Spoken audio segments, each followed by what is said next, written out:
Okay, Rini, you have an idea for your next vlog? Yeah, well, last summer we were at the Stoer Stampede and we taped this interview with Peter Stevens.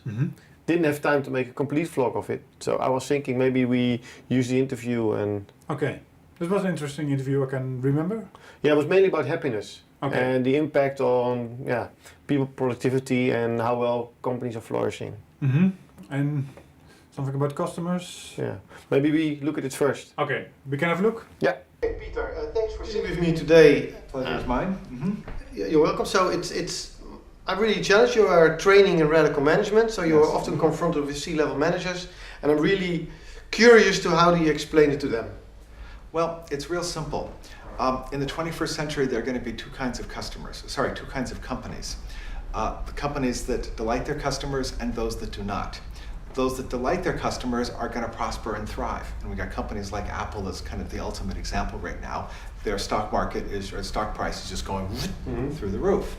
The companies that are focused on earning money and don't care about their customers, they are having a very difficult time. And they are kind of like, you look at Walmart and they're just kind of, it's just not, they're trying to turn around, it doesn't want to turn around, and the reason is there's no joy around the companies. And so, how do we get their attention? Well, it's really it's life-threatening. 50%, maybe 70% of the Fortune 500 will no longer be in the Fortune 500 10 years from now.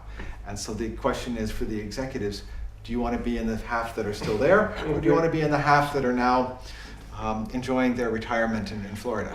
But I can imagine that when you say that into the C-level, the C-spot, these people are looking at money, and then you come up with happiness, making customers, delighting customers, and they think you're kind of hippie style manager who thinks we all have to be happy and sing songs. Well, this isn't about kumbaya, and that's one of the great myths about, for instance, agile or radical management, where we give employees, the people actually doing the work, a lot of leeway about how to do it. The great fear is they're going to start going around the campfire and sing kumbaya and drink beer, and that's going to make them happy. And strangely enough, that's not what motivates people. Okay, what motivates people is work that matters. Maybe it matters to them, maybe it matters to the society, but the idea that there's a purpose in what we do is far more is motivating. And if you communicate what we're doing and why we're doing it, and it makes sense, then you're not going to have problems with motivation. Okay, so happiness is a good metric, or is a good way to deal with steering a company in the 21st century? I think so. Already today, we see that there's, particularly for the good employees, there's a lot of competition, and companies are now paying attention, and have been for some time, to employee satisfaction. And more recently, we've been seeing things like the happiness index, where teams are basically on a daily basis saying, well, how happy am I on a scale from 0 to 1 to 5? Another variation, net promoter scores, which has its roots in customer satisfaction and is actually the basis for the idea of customer delight, which is the primary principle of radical management. This concept is also being applied to employees. Where 0 means not very likely, 10 means extremely or very likely. How likely is it that you would recommend your employer to a friend or colleague who's looking for a job? Okay. And I was just reading about some Apple stores who got lots of 5s and 6s on this scale, and they were really quite traumatized, because usually Apple has had very high both customer and employee NPS scores. Okay. And so, and it's interesting how the companies that are doing well, you see them as references for this approach and references for that approach and references for that approach. The companies who are doing well are doing things systematically better. Yeah, and most of the time I always see that they're looking at it from the different perspective. So this company is flourishing, so the people will be happy, so the customers can be happy. But I think it's the other way around. If your customers are happy and your employees are happy, you will see it in the bottom line. Yes. That is the idea is if your customers are happy, and not just satisfied. No. Satisfied means you have nothing to complain about. No. Delighted means you have something to write home about. Okay? Yesterday I was flying Air Canada. I had a very tight connection at Frankfurt Airport. I got out of the gate, and there was a gate attendant with my flight number going to Amsterdam. And I said, why are you holding up my flight going to Amsterdam? And he says, well, you're not going to make it unless you come with me. Ah, okay. And so we got the express service through security. We got put on a bus, which took us directly to the gate. We had no problem making our flight. And to my amazement, my luggage made the flight too. Okay, that's a story I'm going to be telling for months. That's delighting. Yeah, that's yes. delighted. Okay, that's above and beyond the call of duty. Okay.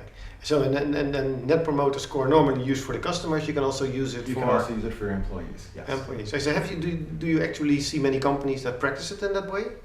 We're starting to see it. I mean, here at the conference, there's been a lot of people talking about that. I just led a session on employee happiness, or can we use happiness as a measure? And we had about 25 people there. And I would say at least 5 or 6 of them represented companies that are doing that more or less systematically. So I think we're going to see more of it, just because we're seeing the importance. For instance, Joe Justice, CEO of Wikispeed. Now this is an all-volunteer organization. What he's discovered is that motivation is a multiplier for productivity. The more motivated his people are, the more productive they are. And not just a little bit, but a lot, factors more. And that's going to make the difference between the good companies and the bad companies.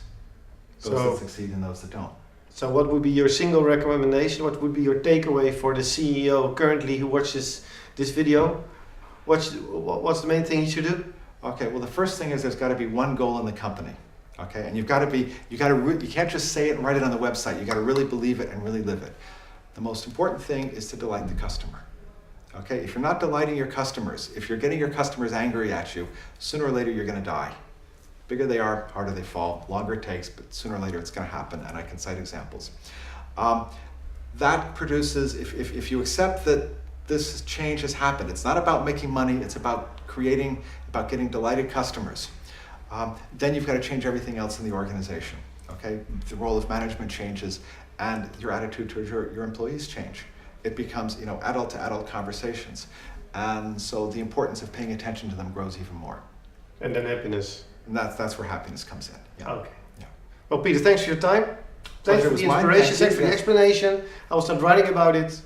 Great. Well, I look forward to seeing it. Thank you very much. Yes. Thank you. Besides the 3 interviews with Steve Denning, I had at Stu Stampede also talked with Peter Stevens.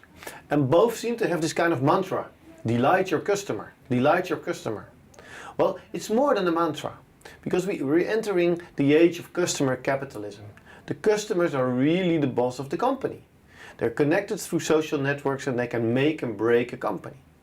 So putting your customer first and delighting them is really crucial. Well, how do you measure that? Well, there's the NPS, but there's also the happiness. At my company, we use the happiness metric. Really useful, really simple. Just ask your customers and your employees how happy they are and what should be done to make them even more happier. So happiness is more than kumbaya, as Peter Stevens says it. It's really crucial in the age of customer capitalism to make sure that your employees and your customers are really, really happy. So continuity and success of a company are built on happiness. So start measuring happiness now.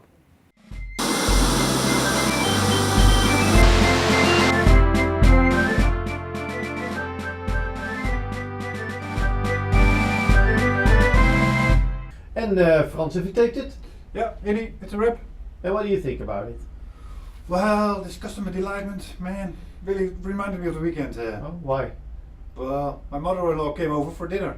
Why does that delight you? Well, when she's eating, she's at least quiet for 10 minutes.